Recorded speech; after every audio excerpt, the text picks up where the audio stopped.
विद्युत धारा के इम्पोर्टेंट नोट्स हैं, उन्हें हम देख लेते हैं। क्या है? किसी चालक में विद्युत आवेश के प्रवाह की दर को विद्युत धारा कहते हैं। तो कोई चालक है, उसमें जो आवेश उसका किसी चालक में जो आवेश है, विद्युत आवेश है, उनके जो प्रवाह की दर है उन्हें विद्युत धारा कहते हैं। धनात्मक आवेश को और धनात्मक आवेश के प्रवाह की दिशा ही विद्युत धारा की दिशा होती है। तो जिसमें ये जो धनात्मक आवेश है, उनके जो प्रवाह की दिशा होती है, जिस दिशा में प्रवाह करते हैं, से ही विद्युत धारा की दिशा मानी जाती है। स्पष्ट है कि विद्युत धारा की दिशा ऋणावेशित इलेक्ट्रॉन की दिशा के विपरीत होती है। तो यह विद्युत धारा की दिशा क्या है? वो जो है ऋणावेशित, क्योंकि इलेक्ट्रॉन क्या होते हैं? ऋणावेशित होते हैं। और ये चूँकि धनात्मक आवेश है, तो धनात्मक आवेश ऋणात्मक के अपोजिट होगा, तो जो ऋणावेशित इलेक्ट्रॉन है, इनकी जो है विपरीत होती हैं। क्योंकि ये धनात्मक आवेश होते हैं, धनात्मक आवेश के प्रवाह की दिशा क्या किसके विपरीत होती है? ऋणावेशित इलेक्ट्रॉन की दिशा के विपरीत होती है। विद्युत धारा का मात्रक एम्पीयर होता है। तो ये ध्यान रखने वाली बात है, विद्युत धारा का मात्रक एम्पीयर होता है। 1 एम्पीयर बराबर 1 कूलम पर सेकेंड। 1 एम्पीयर किसके बराबर होता है? 1 कूलम पर सेकेंड के बराबर होता है। विद्युत धारा के प्रकार क्या हैं? विद्युत धारा 2 प्रकार की होती है। विद्युत धारा के प्रकार क्या है? विद्युत धारा 2 प्रकार की होती हैं। पहला है दृष्ट धारा, डायरेक्ट करंट। विद्युत धारा 2 दृष्ट धारा डायरेक्ट जो होती है। तो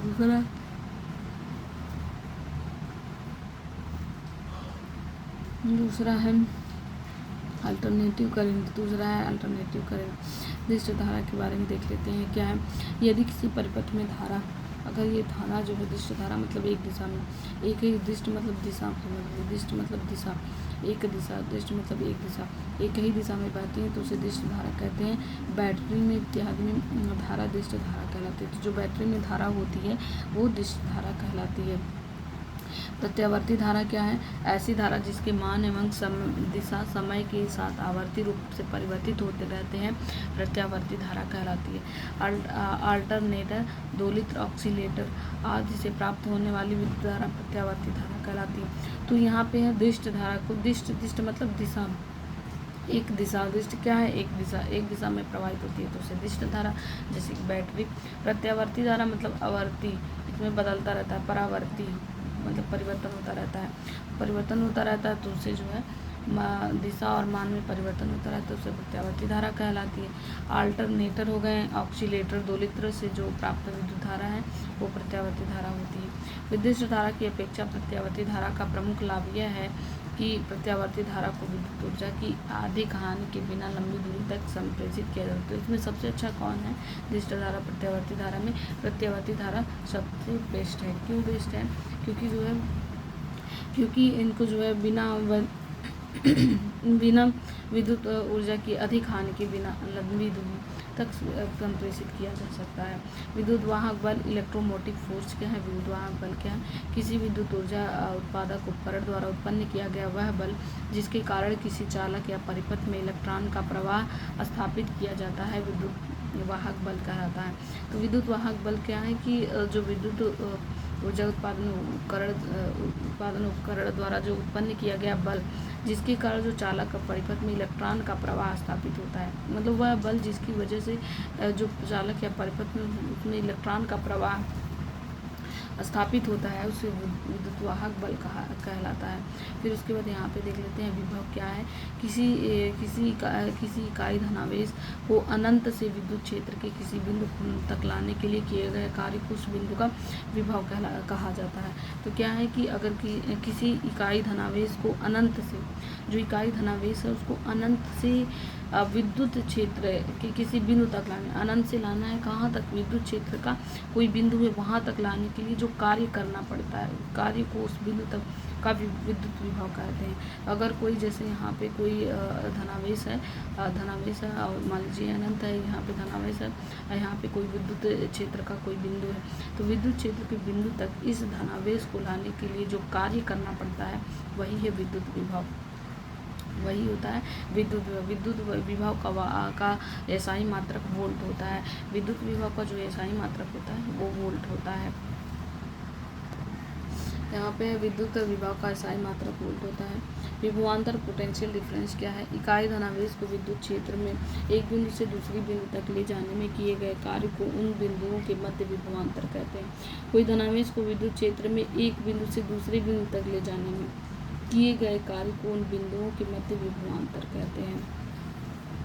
तो क्या है यहाँ पे? इकाई धनावेश है को विद्युत क्षेत्र में एक बिंदु से दूसरे बिंदु तक ले जाने में, इकाई धनावेश विद्युत क्षेत्र में एक बिंदु से, मतलब कि एक धनावेश है, यहाँ पे एक विद्युत क्षेत्र है, यहाँ पे दूसरा विद्युत क्षेत्र है, तो एक विद्युत क्षेत्र से दूसरे विद्युत क्षेत्र तक ले जाने में किए गए कार्य को उस बिंदु के मध्य विभवांतर कहते हैं। इन दोनों बिंदु, जैसे यहाँ पे एक क्षेत्र है विद्युत क्षेत्र, यहाँ पे एक विद्युत क्षेत्र है, इस विद्युत क्षेत्र में इस पॉइंट पर वो धनावेश है, इकाई धनावेश है, और यहाँ पे यहाँ का जो विद्युत क्षेत्र है, यहाँ का पॉइंट इसी पॉइंट पर, इस पॉइंट से इस पॉइंट पर ले जाना है। मान लीजिए यहाँ पे पॉइंट A है, यहाँ पे B है, तो A से B तक ले जाने के लिए जो इकाई धनावेश है उसको जो ले जाने के लिए जो कार्य करना पड़ता है उसी को जो है क्या कहते हैं?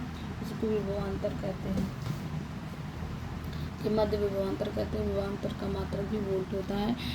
यदि आवेश Q को दो बिंदुओं के बीच प्रवाहित करने में जो Q है, मतलब ये जो धनावेश क्या है? Q है, दो बिंदुओं के बीच प्रवाहित करने में W जूल का कार्य करना पड़े तो उन बिंदुओं के बीच विभवांतर होगा। तो यहाँ पे क्या है? विभवांतर भी पता करना, हमें भी पता करना जो हमें किया गया कार्य होता है बटे आवेश। तो किया गया कार्य मान लीजिए W जूल है और बटे आवेश जो धनावेश है Q गुलाम है, तो V बराबर W/T होता है। तो यहाँ पे विभवांतर बराबर किया गया कार्य बटे प्रवाहित आवेश, और जूल प्रति कूलाम इसका मात्रक होता है। जूल प्रति कूलाम को वोल्ट भी कहते हैं। तो V = W/T, जहाँ W किया गया कार्य है और Q जो है प्रवाहित आवेश है। फिर प्रतिरोध को देख लेते हैं। प्रतिरोध, रेजिस्टेंस क्या है? रेजिस्टेंस प्रतिरोध क्या है? किसी चालक का प्रतिरोध वह भौतिक राशि है जिसके कारण चालक से धारा के प्रवाह में रुकावट होती है। मतलब कि अगर कोई धारा जो है, विद्युत धारा ऐसे प्रवाहित हो रही है लेकिन वहाँ पे कोई रुकावट हो रही है, किसी चालक का प्रतिरोध वह भौतिक राशि है जो भौतिक राशि होती है जिसके कारण विद्युत धारा में रुकावट होती है, कि जिसके कारण चालक के से धारा के प्रवाह में रुकावट होती है। इसका मात्रक ओम होता है। तो प्रतिरोध का मात्रक रेजिस्टेंस का मात्रक क्या होता है? ओम होता है। और इसी रेजिस्टेंस है, प्रतिरोध है, इसलिए R से प्रदर्शित किया जाता है, R से प्रतिसूचित किया जाता है। फिर ओम का नियम ये पूछा जाता है एग्जाम में, ओम का नियम, ओम के नियम से रिलेटेड क्वेश्चन भी आते हैं। तो यहाँ पे ओम का नियम देखें तो ओम्स लॉ को देख लेते हैं। जब किसी चालक के सिरे पर विभवांतर लगाया जाता है तो उसमें होकर विद्युत धारा प्रवाहित होने लगती है। मतलब कि जब किसी चालक के सिरों पर विभवांतर लगाया जाता है, मतलब एक पॉइंट से दूसरे पॉइंट तक, तो उसमें होकर विद्युत धारा प्रवाहित होने लगती है। जर्मन वैज्ञानिक सर जॉर्ज साइमन ओम ने आरोपित विभवांतर तथा उसके फलस्वरूप प्रवाहित विद्युत धारा में प्रयोग द्वारा एक संबंध स्थापित किया। यह संबंध ओम का नियम कहलाता है। तो जो संबंध किसके बीच में संबंध है? ओम के नियम में विभवांतर और विद्युत धारा, विभवांतर और विद्युत धारा के बीच में जो संबंध है वही क्या है? ओम का नियम। विभवांतर और विद्युत धारा के बीच का संबंध है वही विद्युत धारा, ओम का नियम है। इस नियम के अनुसार किसी चालक की भौतिक अवस्था जैसे कि ताप आदि में कोई परिवर्तन न हो तो चालक में प्रवाहित होने वाली विद्युत धारा उसके सिरों पर लगाए गए विभवांतर के अनुक्रमानुपाती होता है। तो जो विद्युत धारा, जो विभवांतर है किसके अनुक्रमानुपाती होगा? विद्युत धारा के। और विद्युत धारा किसके अनुक्रमानुपाती होगा? विभवांतर के। अतः यदि किसी चालक के सिरों पर भी विभवांतर आरोपित करने से उसमें I विद्युत धारा प्रवाहित होती है तो I इस प्रोपोर्शनल, विद्युत धारा इज प्रोपोर्शनल टू विभवांतर, तो इसलिए V बराबर R × I। R क्या है? रेजिस्टेंस, जो उसमें प्रतिरोध उत्पन्न कर रहा है वो। तो V जब ये प्रोपोर्शनल हटाते हैं तो एक नियतांक आता है, तो ये नियतांक क्या होगा? R होगा। तो V = R/I। R क्या है? ये R है प्रतिरोध, रेजिस्टेंस है। ये R है क्या? रेजिस्टेंस है। यहाँ R नियतांक को चालक का प्रतिरोध कहते हैं।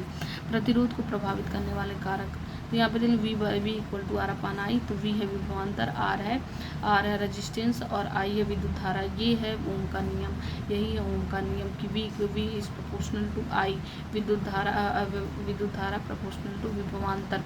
तो V = R × I, ये है ओम का नियम, जहाँ भी विभवांतर, R रेजिस्टेंस और I विद्युत धारा है। तो उसके बाद प्रतिरोध को प्रभावित करने वाले कारक, प्रतिरोध को प्रभावित करने वाले कारक कौन से हैं? पहला कारक है, प्रयोगों द्वारा यह देखा गया कि चालक का प्रतिरोध R उसकी लंबाई के अनुक्रमानुपाती होता है। तो प्रतिरोधक जो R इज प्रोपोर्शनल टू लंबाई, तो प्रभावित करने वाले कारक पहला कौन सा है? लंबाई है, तो लंबाई के अनुक्रमानुपाती होता है। और दूसरा है चालक का प्रतिरोध उसकी अनुप्रस्थ काट के क्षेत्रफल 1 के व्युत्क्रमानुपाती होता है। तो दूसरा क्या है कि प्रभावित करने वाले कौन से कारक है? पहला है लंबाई, और लंबाई के अनुक्रमानुपाती होता है। और दूसरा है क्षेत्रफल, अनुप्रस्थ काट का क्षेत्रफल, ये क्षेत्रफल के व्युत्क्रमानुपाती होता है। लंबाई के अनुक्रमानुपाती होता है, अनुप्रस्थ काट के क्षेत्रफल का व्युत्क्रमानुपाती होता है। तो R is proportional to A, R is proportional to 1/A।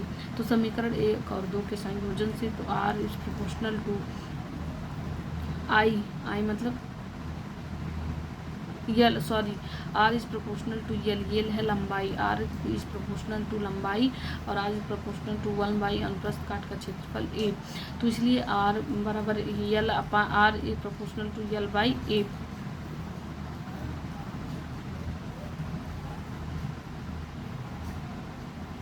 यहाँ पे है कि जो प्रतिरोध है प्रभावित करने वाले कौन से कारक हैं? तो यहाँ पे 2 कारक हैं। पहला है लंबाई L, तो लंबाई की अनुक्रमानुपाती होता है। और दूसरा प्रतिरोध कौन सा है? अनुप्रस्थ काट के क्षेत्रफल। और दूसरा कारक कौन सा? अनुप्रस्थ काट का क्षेत्रफल A, अनुप्रस्थ काट के क्षेत्रफल A के व्युत्क्रमानुपाती होता है। फिर दोनों को मिला देंगे तो R is proportional to L/A होता है। तो यहाँ पे है R इक्वल टू यहाँ पे P/A।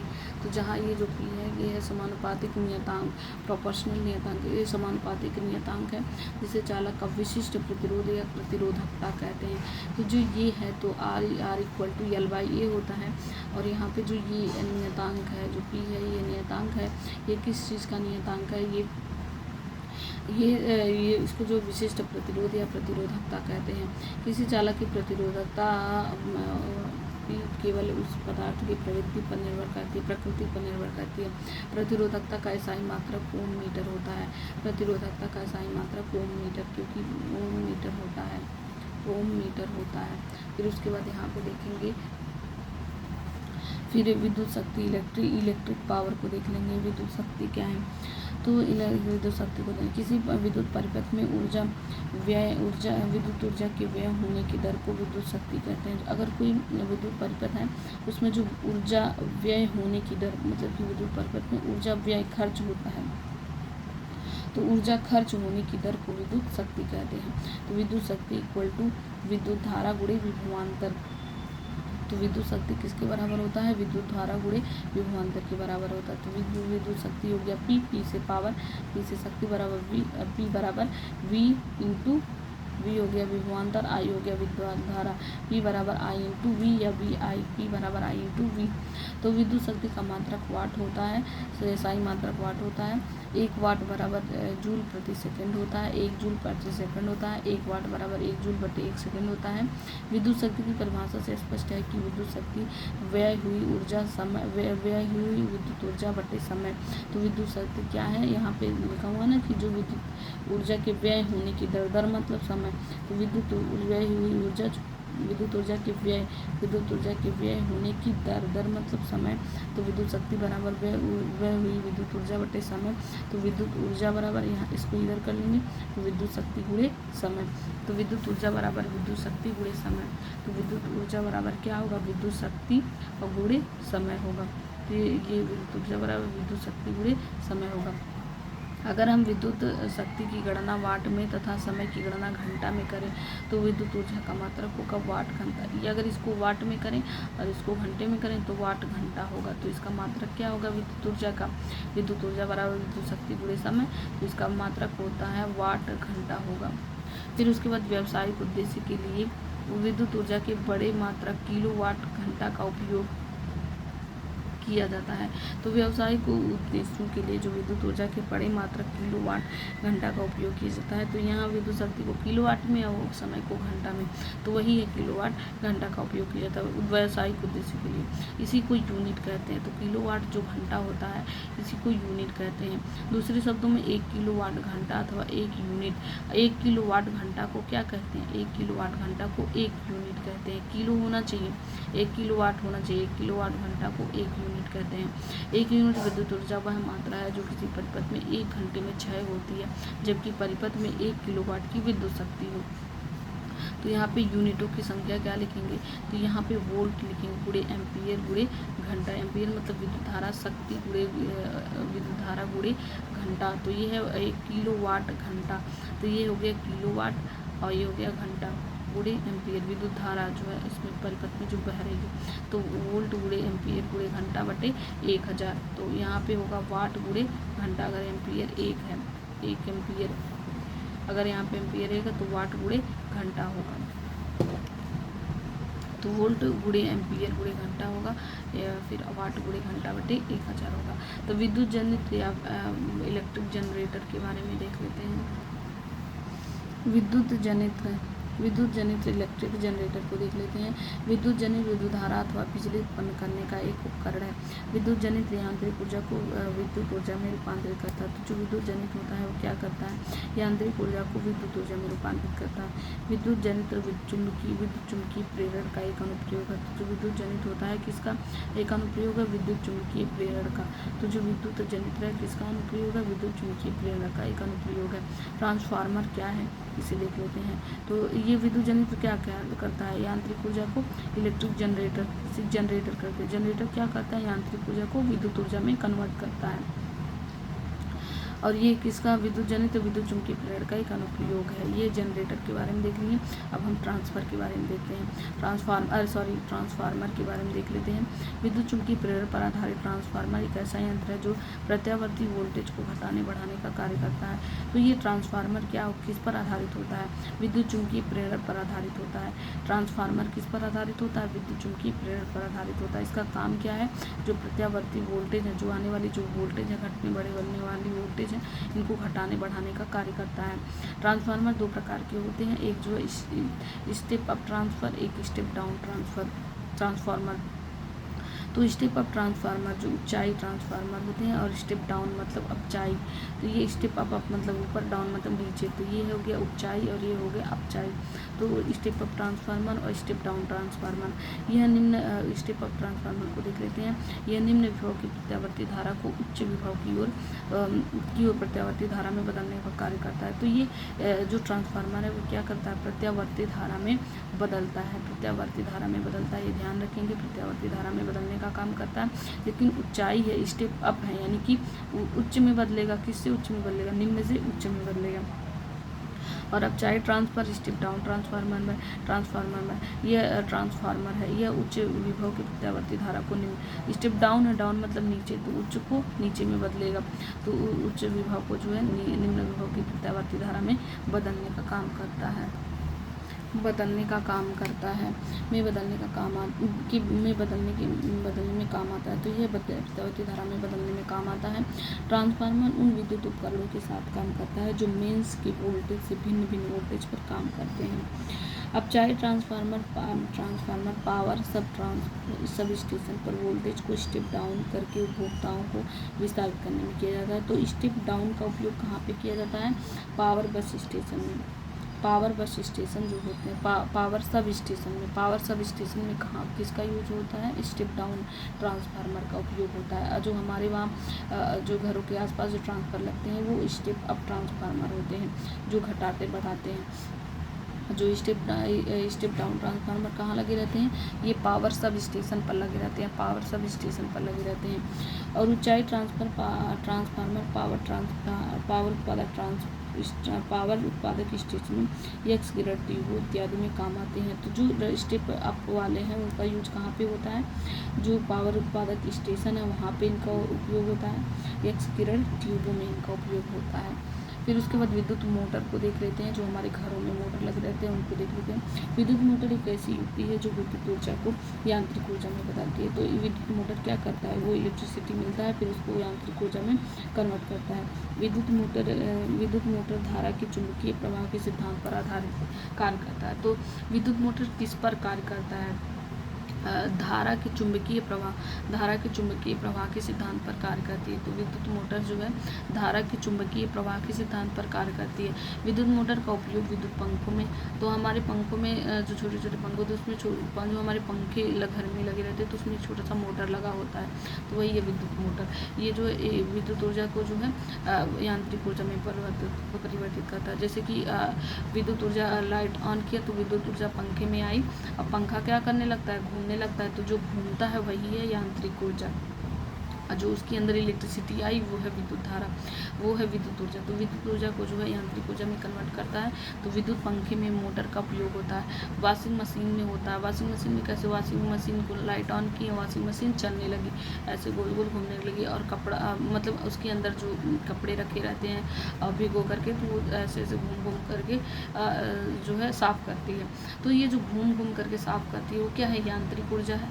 तो और जो उसके अंदर इलेक्ट्रिसिटी पहले आई तो वो कौन सी थी, विद्युत ऊर्जा। तो विद्युत ऊर्जा को जो है किस में कन्वर्ट की, यांत्रिक ऊर्जा में कन्वर्ट करती है। ऐसे मिक्सर में है, तो मिक्सर में कैसे है, मिक्सर जैसे ही स्विच ऑन करते हैं तुरंत मिक्सर का जो ग्राइंडर होता है वो कैसे घूमने लगता है, ऐसे घूमने लगता है, फिर उसमें जो है चीज़ों को जो है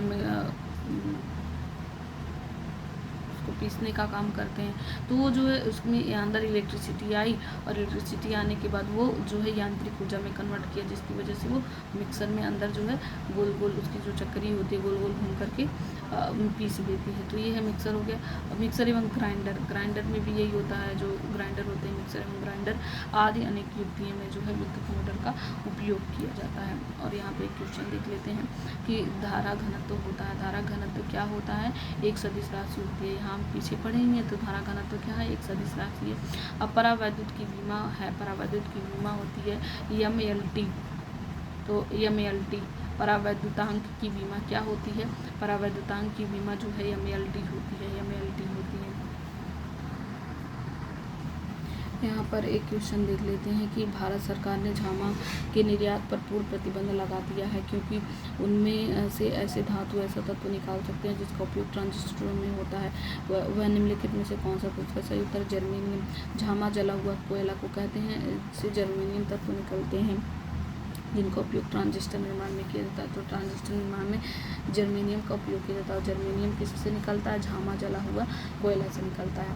फिर उसके बाद ये एक क्वेश्चन है, मतलब यहाँ पे दिख रहा है, तो एक क्वेश्चन करने के बाद हम नाभिकीय भौतिकी वाला जो इम्पोर्टेंट टॉपिक्स है उसको देख लेते हैं। यहाँ पे है नाभिकीय विखंडन, नाभिकीय फिजन, ये है फिजन, अभी हम फ्यूजन भी पढ़ेंगे। तो ये है फिजन, नाभिकीय विखंडन मतलब क्या होता है, टूटना। तो जब किसी तत्व के परमाणुओं पर न्यूट्रॉनों की बमबारी की जाती है, जैसे कोई परमाणु है उस पर न्यूट्रॉनों की बमबारी की जाती है, तो साधारणतः परमाणुओं के नाभिक का कृत्रिम विघटन मतलब टूट जाता है, आर्टिफिशियल डिसइंटीग्रेशन होकर उनसे हल्के कण जैसे alpha beta gamma proton, alpha कण बीटा कण प्रोटॉन आदि उत्सर्जित होते हैं। मतलब कि जब किसी परमाणु पर नाइट्रोजन की बमबारी करते हैं तो परमाणु क्या होता है, उन कृत्रिम रूप से विघटित हो जाता है, अल्फा बीटा और प्रोटॉनों में इत्यादि में विघटित हो जाता है, उत्सर्जित हो जाता है। कभी कभी न्यूट्रॉन नाभिक द्वारा अवशोषित होकर नाभिक को उसके एक भारी आइसोटोप में बदल देता है। तो जो न्यूट्रॉन होते हैं वो क्या करते हैं, नाभिक द्वारा अवशोषित होकर नाभिक को एक भारी आइसोटोप में बदल देता है तथा फोटॉनों के रूप में ऊर्जा उत्सर्जित होती है। और जो ऊर्जा किसके रूप में उत्सर्जित होती है, फोटॉनों, यह है फोटॉनों के रूप में ऊर्जा उत्सर्जित होती है। नाभिकीय विखंडन वह प्रक्रिया है जिसमें एक भारी नाभिक एक न्यूट्रॉन का प्रग्रहण करके तुलनीय द्रव्यमानों के दो हल्के नाभिकों में टूट जाता है। तो नाभिकीय विखंडन क्या होता है कि जो एक भारी नाभिक होता है एक न्यूट्रॉन का प्रग्रहण करके, मतलब एक न्यूट्रॉन को जो है ग्रहण करके, एक भारी नाभिक होता है उसमें एक न्यूट्रॉन ऐड हो जाता है, उस पर बमबारी करते हैं न्यूट्रॉन की, तो करके तुलनीय द्रव्यमानों के दो हल्के नाभिकों में, दो हल्के हल्के नाभिकों में टूट जाता है। इस प्रक्रिया में कुछ तीव्र न्यूट्रॉन तथा विखंडन खंडों की गतिज ऊर्जा वह गामा किरणों के रूप में वो ऊर्जा की विशाल मात्रा विमोचित या रिलीज होती है। यह प्रक्रिया ही परमाणु बम तथा नाभिकीय रिएक्टर का आधार है। तो जो ये प्रक्रिया होती है वही परमाणु बम और नाभिकीय रिएक्टर का आधार है। तो फिर नाभिकीय विखंडन किसके लिए? परमाणु बम के लिए है और नाभिकीय रिएक्टर के लिए है। फिर उसके बाद नाभिकीय विखंडन का सबसे महत्वपूर्ण तथ्य यह है कि इसमें अत्यधिक ऊर्जा मुक्त होती है, इसे नाभिकीय ऊर्जा कहते हैं। तो नाभिकीय विखंडन से बहुत ज़्यादा ऊर्जा मुक्त होती है, अत्यधिक ऊर्जा मुक्त होती है, इसे नाभिकीय जो ऊर्जा मुक्त होती है उसे क्या कहते हैं? नाभिकीय ऊर्जा कहते हैं। 1 ग्राम यूरेनियम का विखंडन होने पर 5 × 10⁻23 MeV ऊर्जा उत्पन्न होगी। इतनी ऊर्जा 20 टन TNT 246 ट्राईनाइट्रोटॉलुईन में विस्फोट करने से उत्पन्न होती है। इतनी जो ऊर्जा है वो 20 टन, अगर हम TNT को विस्फोट करें, अगर 20 टन अगर 1 ग्राम यूरेनियम को विखंडित करते हैं तो हमें 5 × 10⁻23 MeV ऊर्जा उत्पन्न होती है। जो ये 1 ग्राम यूरेनियम से इतना होता है, जबकि ये किसके बराबर है? 20 टन TNT को अगर हम विस्फोट करें तब हमें इतनी ऊर्जा मिलती है। कहाँ 20 टन TNT का यूज करना, कहाँ 1 ग्राम यूरेनियम का यूज करना, दोनों बराबर है। तो यहाँ पे देखेंगे सबसे ज़्यादा एनर्जी, अत्यधिक ऊर्जा किसमें उत्पन्न हुई? 1 ग्राम यूरेनियम में। 1 ग्राम यूरेनियम बहुत कम होता है और कहाँ 20 टन TNT बहुत ज़्यादा, और दोनों की ऊर्जा इतनी होती है। तो सोचो 1 ग्राम यूरेनियम बहुत अत्यधिक ऊर्जा उत्पन्न होगी। परमाणु बम, एटम बम। परमाणु बम का अधिक उपयुक्त नाम है नाभिकीय बम, न्यूक्लियर बम। एटम बम को न्यूक्लियर बम भी कहा जाता है। यह एक ऐसी युक्ति है जिसमें तीव्रगामी न्यूट्रॉनों के द्वारा विखंडनीय पदार्थ में अनियंत्रित श्रृंखला को बनाए रखा जाता है। तब उस पदार्थ से अति अल्प समय में ऊर्जा की विशाल मात्रा मुक्त होती है। परमाणु बम में यूरेनियम 235 अथवा प्लूटोनियम 239 के 2 टुकड़े एक सघन आवरण में पृथक रखे जाते हैं। तो परमाणु बम क्या होता है कि जो 2 टुकड़े रहते हैं, एक यूरेनियम का टुकड़ा रहता है, एक यूरेनियम 235 का टुकड़ा रहता है, एक यूरेनियम प्लूटोनियम 239 का टुकड़ा रहता है। एक सघन आवरण में 2 टुकड़े एक सघन आवरण, डेंस आवरण में पृथक अलग अलग इनको रखे जाते हैं। बम की विस्फोट से 10.7 डिग्री सेल्सियस की कोटि का ताप लाखों वायुमंडलीय दाबों के बराबर दाब उत्पन्न होता है। तो ये जब एक दूसरे से यूरेनियम प्लूटोनियम दोनों एक साथ मिक्स होंगे, एक साथ पृथक रखा जाता है, लेकिन जब ये मिलते हैं तो कि इनके विस्फोट से हो जाता है। विस्फोट से कितना ताप निकलता है? 10⁻70 डिग्री सेल्सियस, 10⁻70 मतलब कि 10 के बाद 70 जीरो लगा दें, उतना डिग्री सेल्सियस जो है ताप निकलता है, कोटि का ताप निकलता है। और जो वायुमंडल लाखों वायुमंडलीय दाब वायुमंडलीय कितना लाखों वायुमंडलीय दाब के बराबर दाब उत्पन्न होता है। तो इतना खतरनाक होता है एटम बम, न्यूक्लियर बम। फिर उसके बाद नाभिकीय रिएक्टर अथवा परमाणु भट्टी को देख लेते हैं। न्यूक्लियर रिएक्टर अथवा परमाणु भट्टी पाइल। तो न्यूक्लियर रिएक्टर को देख लेते हैं और परमाणु भट्टी को देख लेते हैं। नाभिकीय रिएक्टर एक ऐसा संयंत्र है जिसमें विखंडनीय पदार्थ में स्वपोषित नियंत्रित श्रृंखला अभिक्रिया चलाई जाती है तथा उससे नियत दर पर ऊर्जा प्राप्त होती है। इस ऊर्जा को अनेक उपयोगी कार्यों में प्रयुक्त किया जाता है। तो ये नाभिकीय रिएक्टर क्या होता है? जो विखंडनीय पदार्थ होता है इनकी नियंत्रित श्रृंखला चलाई जाती है और इनसे ऊर्जा मिलने के लिए, तो नाभिकीय रिएक्टर से क्या प्राप्त होता है? हमें ऊर्जा निकालने के लिए। जो नाभिकीय है, ये तो था हमें विस्फोटक के रूप में ऊपर वाला हम पढ़े हैं, परमाणु बम और न्यूक्लियर बम। लेकिन जो नाभिकीय रिएक्टर होता है उसमें क्या होता है? हमें इन सब से हमें ऊर्जा निकालने के लिए किया जाता है। ये इस ऊर्जा को अनेक उपयोगी कार्यों में प्रयुक्त किया जा सकता है। एक आधुनिक रिएक्टर में निम्न मुख्य भाग होते हैं। तो नाभिकीय रिएक्टर में कौन से भाग होते हैं इसे देख लेते हैं। तो नाभिकीय रिएक्टर में जो है पहला होता है फ्यूल, ईंधन होता है। यह रिएक्टर का सबसे प्रमुख भाग है। यह वही पदार्थ है जिसका विखंडन किया जाता है। इस कार्य के लिए यूरेनियम 235 और अथवा प्लूटोनियम 239 प्रयुक्त किए जाते हैं। तो जो नाभिकीय रिएक्टर होता है ये ऊर्जा निकालने के लिए होता है, किसी विध्वंसक या फिर विस्फोटक काम के लिए नहीं किया जाता है, ऊर्जा निकालने के लिए किया जाता है। और मंदक मॉडरेटर भी यूज होता है, फ्यूल होता है मॉडरेटर। अब तो यहाँ का फ्यूल क्या है? नाभिकीय रिएक्टर का फ्यूल क्या है? यूरेनियम 235 है, प्लूटोनियम 239 है। और फिर उसके बाद मंदक का एक्सेलरेटर क्या है, इसका कार्य न्यूट्रॉनों की गति को मंद करना है, क्योंकि मंदित न्यूट्रॉनों यूरेनियम 235 और प्लूटोनियम 239 नाभिकों में विखंडन करने की प्रायिकता अधिक होती है। इसकी हल्का जल या सामान्य जल, भारी जल, ग्रेफाइट अथवा बेरिलियम ऑक्साइड प्रयोग किए जाते हैं। हल्का जल अधिकतर प्रयोग किए जाने वाला मंदक है। तो यहाँ पे जो है विस्फोट ना हो, इन सब चीज़ों से बचने के लिए हमें एनर्जी मिल जाए लेकिन विस्फोट ज़्यादा ना हो, तो इसी जो है मंदक का प्रयोग किया जाता है उसको मंद करने के लिए, क्योंकि विस्फोटक बहुत भारी होगा तो तो इसलिए जो है मंदक का यूज किया जाता है। तो मंदक कौन कौन से यूज किए जाते हैं, तो हल्का जल का यूज किया जाता है, हल्का जल मैक्सिमम यूज किया जाता है, हल्का जल का यूज किया जाता है, सामान्य जल का यूज किया जाता है, भारी जल, हल्का, सामान्य, भारी जल का उपयोग किया जाता है। ग्रेफाइट और बेरिलियम ऑक्साइड का प्रयोग जो है जो नाभिकीय रिएक्टर में मंदक के रूप में प्रयोग किया जाता है। सबसे ज़्यादा हल्का जल का उपयोग किया जाता है, तो हल्का जल अधिकतर प्रयोग किया जाने वाला मंदक है। फिर शीतलन कूलेंट का भी उपयोग किया जाता है। विखंडित होने पर अत्यधिक मात्रा में ऊष्मा उत्पन्न होती है जिसको शीतलक द्वारा हटाया जाता है। इसके लिए वायु, जल अथवा CO2 को रिएक्टरों में प्रवाहित करते हैं। तो यहाँ पे हम देखें ना कि कितनी ऊर्जा उत्पन्न हो रही थी, तो जब ऊर्जा उत्पन्न होगी तो ताप, वहाँ पे देखिए कितना ताप है, 10⁻70 डिग्री सेल्सियस का वहाँ पे ताप उत्पन्न हो रहा था। तो ये ताप को जो है मंद करने के लिए, कूल करने के लिए, क्योंकि हमें ऊर्जा ही लेना है, नाभिकीय रिएक्टर से केवल हमें ऊर्जा ही बनाना है, तो इनको जो है कूलेंट करने के लिए क्या करते हैं, कूलेंट करना पड़ता है। तो इनको कूलेंट करने के लिए वायु और जल और CO2 को रिएक्टर में प्रवाहित करते हैं, उसमें हवा प्रवाहित करते हैं जिससे ऊष्मा को जो है ऊष्मा को शीतलक द्वारा हटाया जा सके। ऊष्मा जो है उसमें बन रही है तो उसे जो है उस वायु में उसमें डालते रहते हैं, प्रवाहित करते हैं, जल भी प्रवाहित करते रहते हैं जिसमें उसकी ऊष्मा को हटाया जाए शीतलक द्वारा। तो ये शीतलक कौन कौन से कूलेंट, वायु हैं, जल हैं और CO2 हैं, रिएक्टर में प्रवाहित होते हैं। तो वायु, जल, CO2 क्या है, कूलेंट हैं। कंट्रोल रोड्स क्या हैं, तो नियंत्रित छड़ें क्या हैं, ये कैडमियम अथवा बोरान की छड़ें होती हैं जो रिएक्टर में विखंडन को नियंत्रित करने में प्रयुक्त होते हैं। कैडमियम और बोरान मंद न्यूट्रॉनों के अच्छे अवशोषक होते हैं, अतः जब इन छड़ों को रिएक्टर के भीतर धकेला जाता है तो विखंडन की दर कम हो जाती है तथा जब ये बाहर खींच ली जाती है तो विखंडन की दर बढ़ जाती है। तो यहाँ नियंत्रक छड़ें क्या होती हैं, नियंत्रक छड़ें होती हैं क्योंकि ये जो यूरेनियम 235 और प्लूटोनियम 239 बहुत ही खतरनाक, मतलब बहुत ही भयानक विस्फोट इन सब से हो सकता है। तो इसीलिए यहाँ इसमें जो है कंट्रोल रोड्स होते हैं, कंट्रोल रॉड्स होते हैं, नियंत्रक छड़ें कहते हैं, जिसे कंट्रोल करती हैं ये रॉड्स इनके विखंडन की दर को।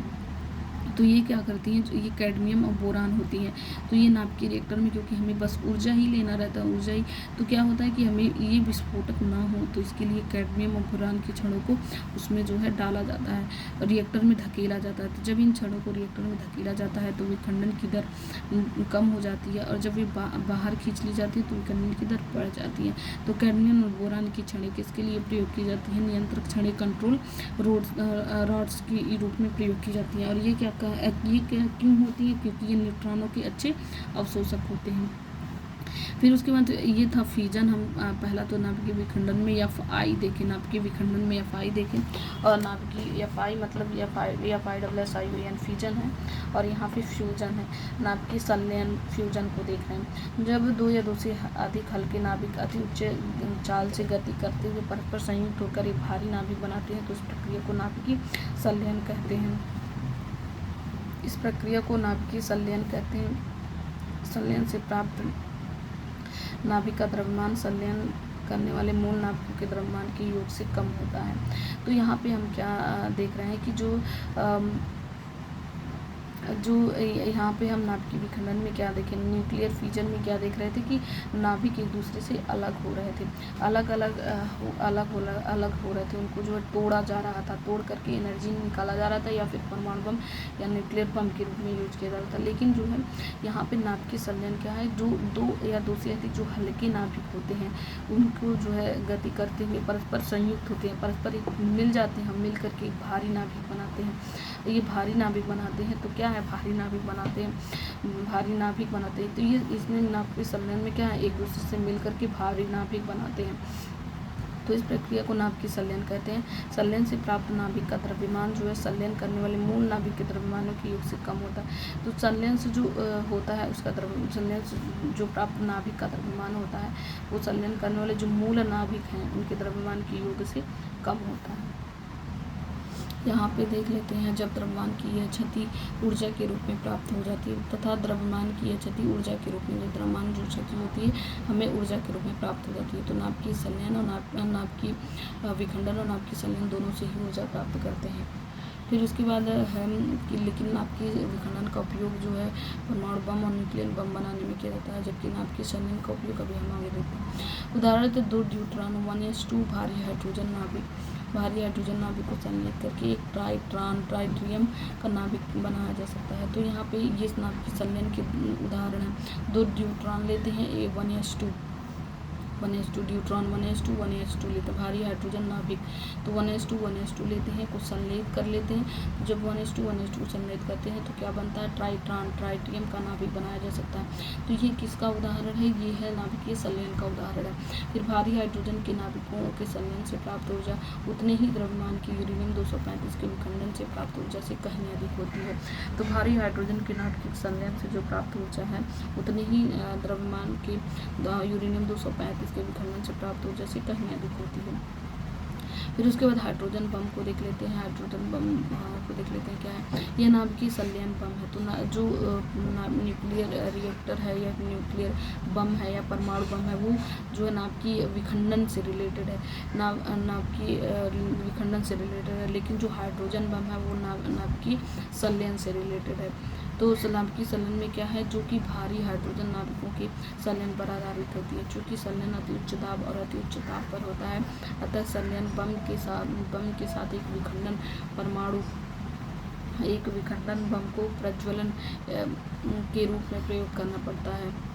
हाइड्रोजन बम संलयन की प्रक्रिया एक अनियंत्रित प्रक्रिया है। जो संलयन की प्रक्रिया है वो अनियंत्रित प्रक्रिया है, जिसका उपयोग केवल विध्वंसकारी ही हो सकता है। तो हाइड्रोजन बम में जो संलयन की जो प्रक्रिया होती है वो अनियंत्रित प्रक्रिया, उस पर नियंत्रण नहीं किया जाता। अगर नाभिकीय हाइड्रोजन बम में संलयन हो रहा है, हाइड्रोजन बम में संलयन की जो प्रक्रिया हो रही है वो अनियंत्रित होती है, उस पर नियंत्रण नहीं किया जा सकता है, जिसका उपयोग केवल विध्वंसकारी, हाइड्रोजन बम केवल विध्वंसकारी ही हो सकते हैं। वास्तव में सूर्य की अपार ऊर्जा का स्रोत हल्के नाभिकों का संलयन या फ्यूजन है। तो जो सूर्य की जो अपार ऊर्जा का स्रोत होता है वो किसका परिणाम है, किसकी वजह से होता है, तो नाभिकों के संलयन की वजह से होता है। फ्यूजन मतलब होता है मिलना, फ्यूजन मतलब मिलना होता है। तो नाभिकों के संलयन की वजह से होता है, फ्यूजन की वजह से होता है। फिर उसके बाद जो है नेक्स्ट चैप्टर हम